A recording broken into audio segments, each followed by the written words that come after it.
Have you ever been in a room where someone walked in and didn't need to speak, yet somehow they commanded it? They didn't raise their voice. They didn't demand attention, but the air shifted.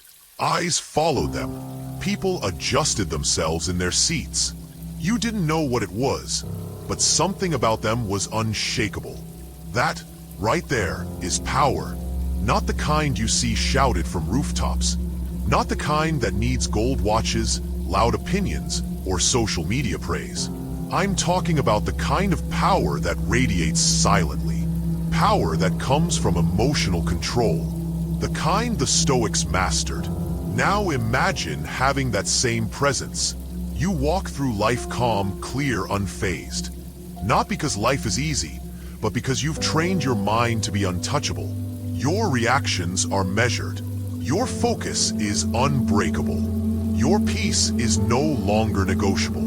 That is not a fantasy. That is the result of a mental trick the Stoics used for centuries.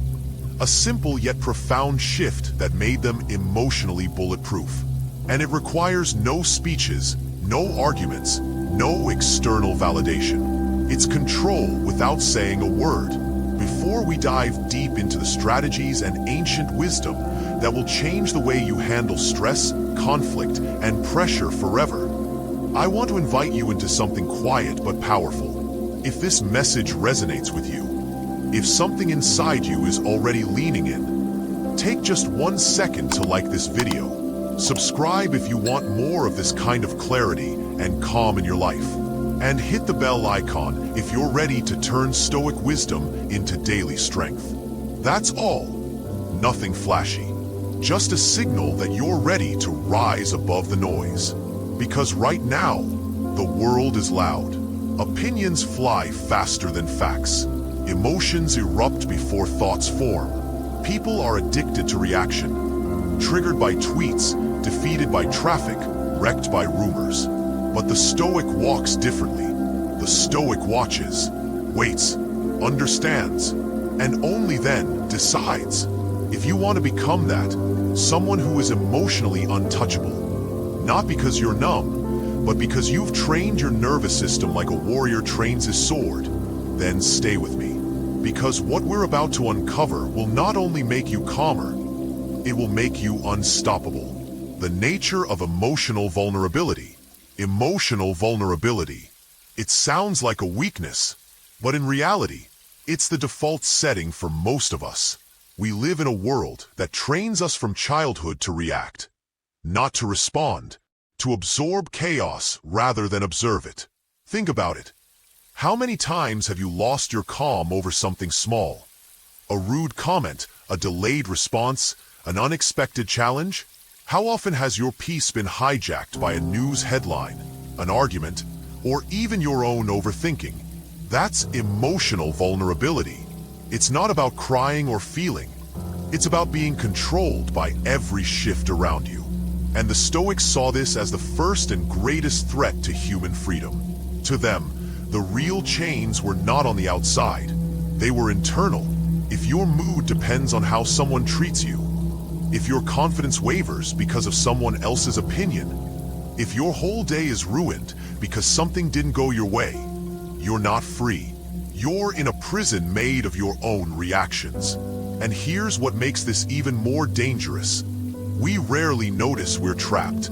It becomes normal. Most people are emotionally ruled without realizing it.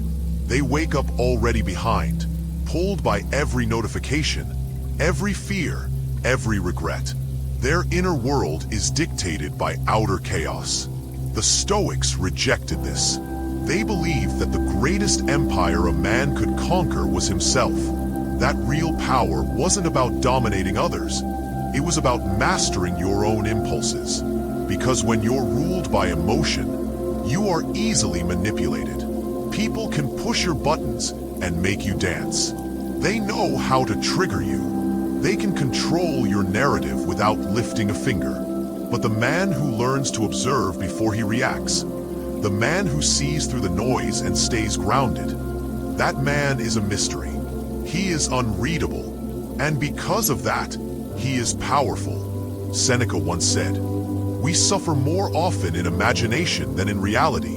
And he wasn't wrong. Most emotional pain comes from interpretation, not fact. It's not what happens to you. It's the story you tell yourself about what happened. Someone cuts you off in traffic. You feel disrespected. Why? Because your ego was threatened. Someone doesn't reply fast enough. You feel rejected. Why? Because you've tied your self-worth to their attention. You see, the pain isn't in the event. It's in the meaning you attach to it. The Stoics called this the discipline of assent, the ability to choose what thoughts you agree with. Not every emotion deserves a reaction. Not every thought deserves your belief. This is the first real step in becoming emotionally untouchable. Understanding that your vulnerability doesn't come from the world.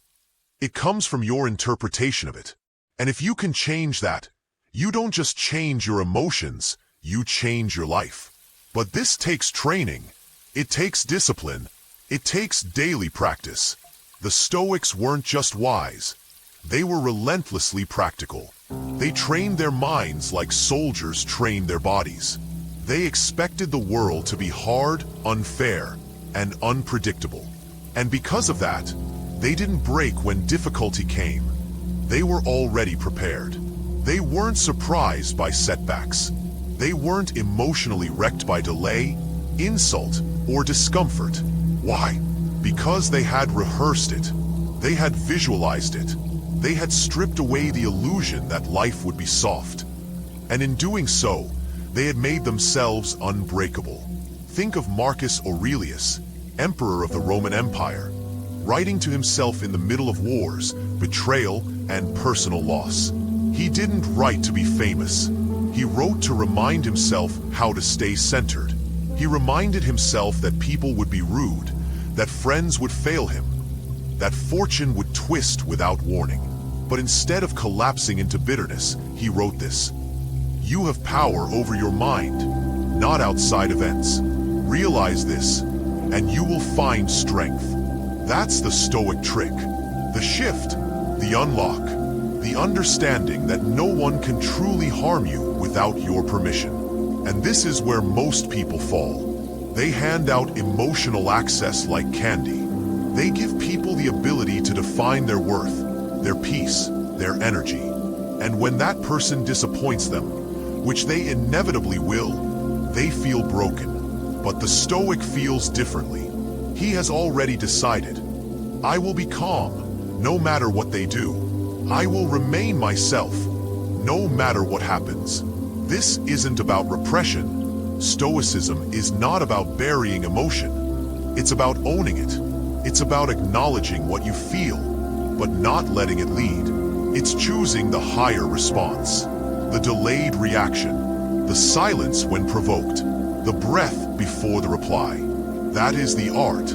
That is the strength. And it's one that can be learned. The Stoics knew this was the ultimate test. Not riches, not status, not even health, but the ability to maintain sovereignty over your internal world when the external world tries to pull you apart. That's the battle, and it's one you can win, not by force, but by practice, by watching yourself closely, by catching the thought before it becomes an emotion, by pausing, not to suppress, but to understand. That is the gateway to emotional invincibility. So the question isn't whether you'll be tested. You will. The world will press every button you have. The real question is, will you let it break your peace? Or will you, like the Stoics, build a fortress so solid inside that no noise can penetrate it? You already know the answer. The power of unreadable calm. There's a rare kind of presence that makes people stop and second-guess themselves. A calm that isn't passive but controlled. You've felt it before. You've seen it in the quiet leader who never raises his voice, yet commands the room. You've seen it in the man who doesn't flinch when insulted, doesn't chase attention, doesn't respond just to be seen. He's unreadable, not because he's cold, but because he's disciplined. That calm isn't empty, it's anchored. That is Stoic calm. and that is power. See, most people react to everything. A raised eyebrow triggers insecurity. A delay causes overthinking. An insult provokes retaliation. It's predictable, obvious, but the Stoic practices the opposite. He holds still. His face doesn't betray panic. His words don't race to defend. His mind doesn't spin into chaos. That stillness makes people uncertain. They don't know what you're thinking. They can't read you. And that, right there, creates psychological advantage. When they can't read you, they can't control you. And when you stay centered, they become uncomfortable. Not you. Marcus Aurelius wrote, "Be like the cliff against which the waves continually break, but it stands firm and tames the fury of the water around it." That's not just poetic. That's psychological warfare. Stillness in chaos. Unreadable calm isn't about suppressing yourself. It's about knowing when and if something deserves your energy. It's the refusal to react out of insecurity. It's the wisdom to recognize that silence, in the right moment, speaks louder than anything else. Unreadable calm gives you space. Space to think. Space to lead. Space to respond with intelligence instead of impulse. And in that space, you become untouchable. Not because you don't feel, but because your feelings don't run the show. Most people wear their emotional state on their face like a billboard. The Stoic wears composure like armor. He chooses when to speak. He chooses what to show. That's not manipulation. That's self-mastery. This presence doesn't just protect you. It earns respect. In a world addicted to emotional outbursts, the man who stays composed becomes a rare figure. People pay attention. They lean in. They adjust themselves around you. Why? Because you're not playing their game. And when you don't flinch, people hesitate before pushing. That hesitation gives you control. Unreadable calm isn't just about silence. It's about intention. It's about controlling the space between stimulus and response. And it's in that space where all your strength lives. Emotional control is not emotional suppression. That's a mistake too many people make. They think Stoicism means burying their feelings, pretending not to care, locking everything behind a tight smile or a clenched jaw. But that's not strength. That's a pressure cooker. And pressure cookers eventually explode. The Stoics never taught you to become numb.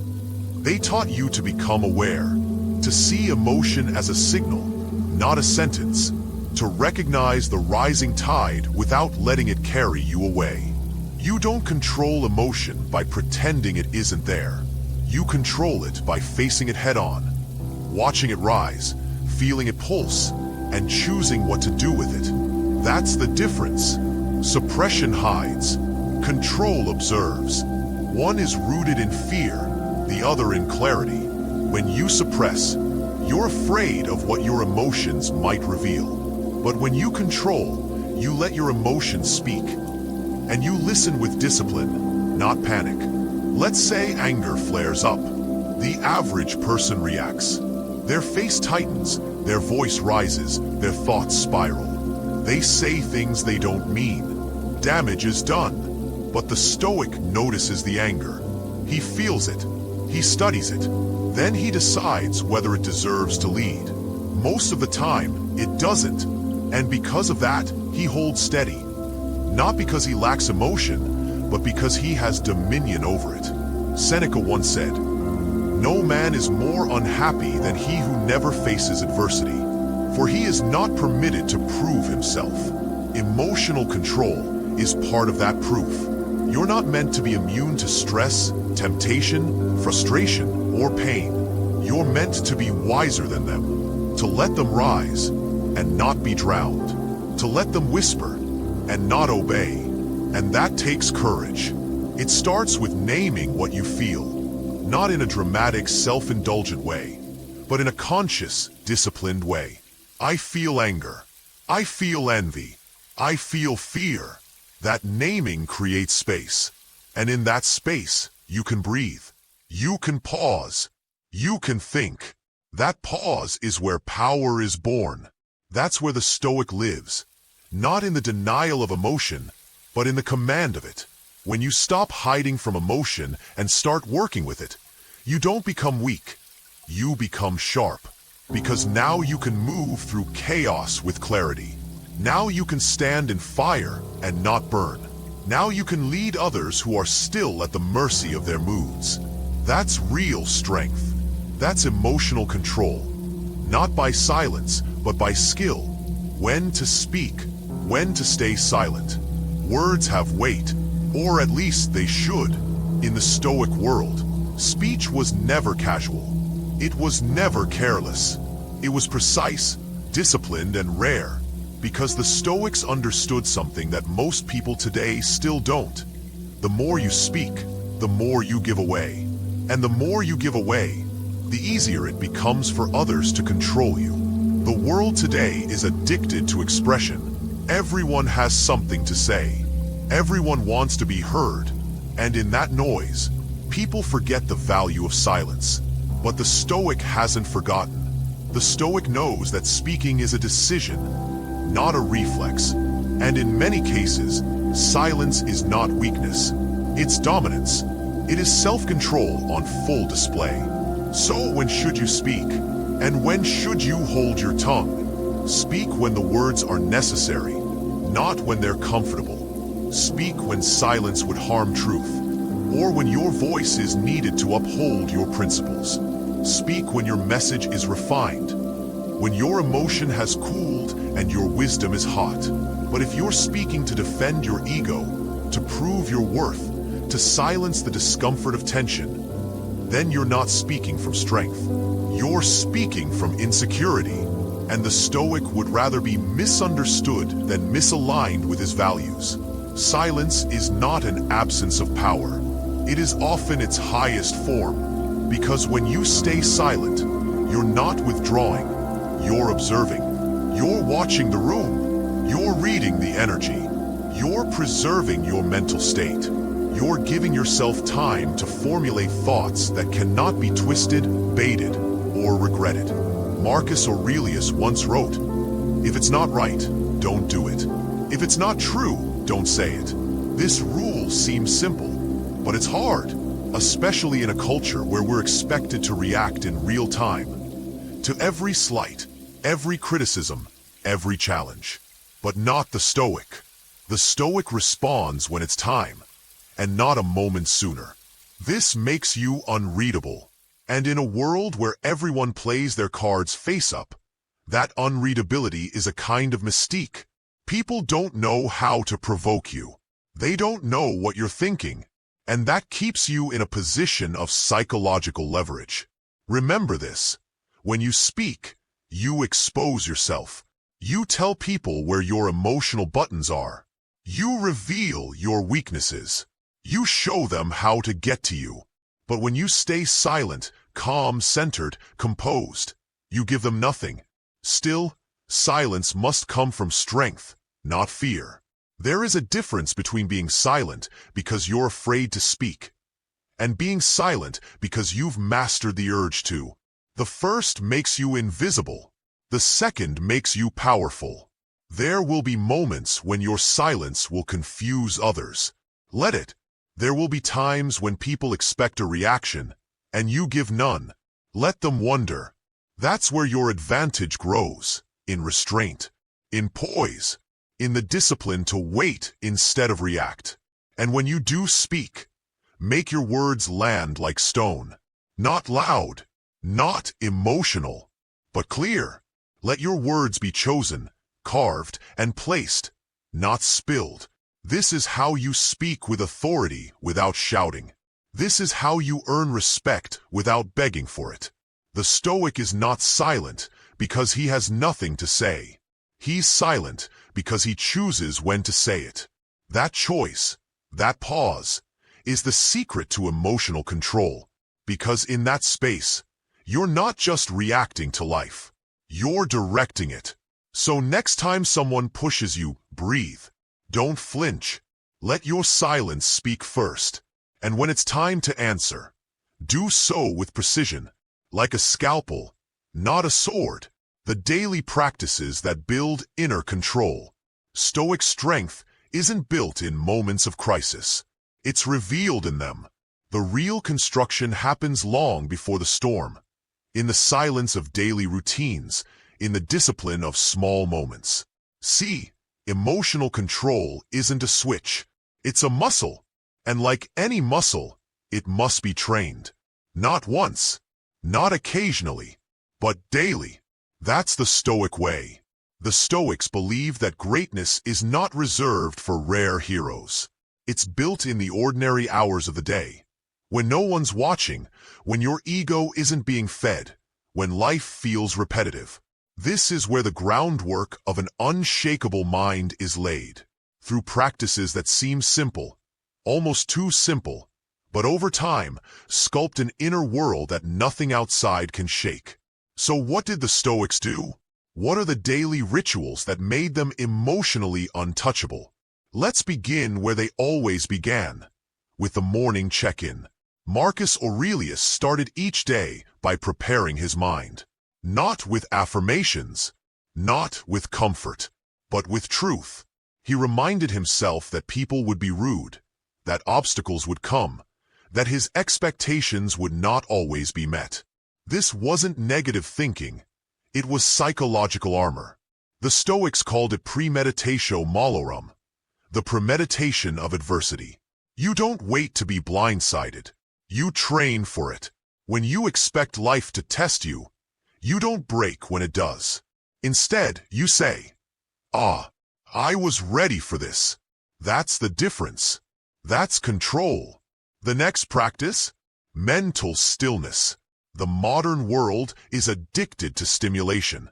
The moment we wake, our minds are flooded. Texts, news, noise. But the Stoic takes time to be alone with his thoughts. Not scrolling, not multitasking, just stillness, reflection, even if only for 10 minutes.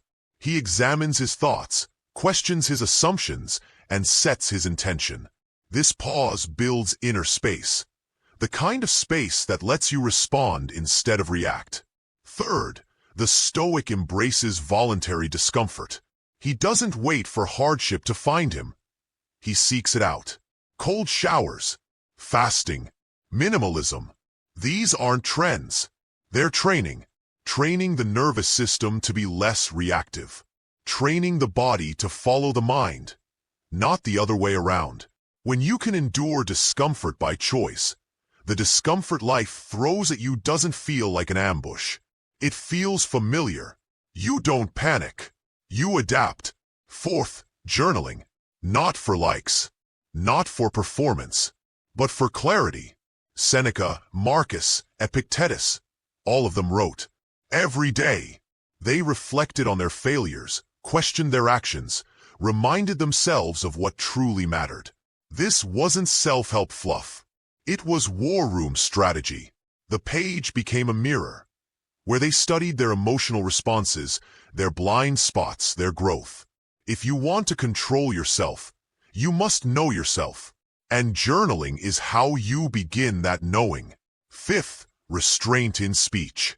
Yes, even this is a daily practice. The Stoics didn't just train their minds. They trained their tongues. They practiced silence. They avoided gossip. They chose precision over volume.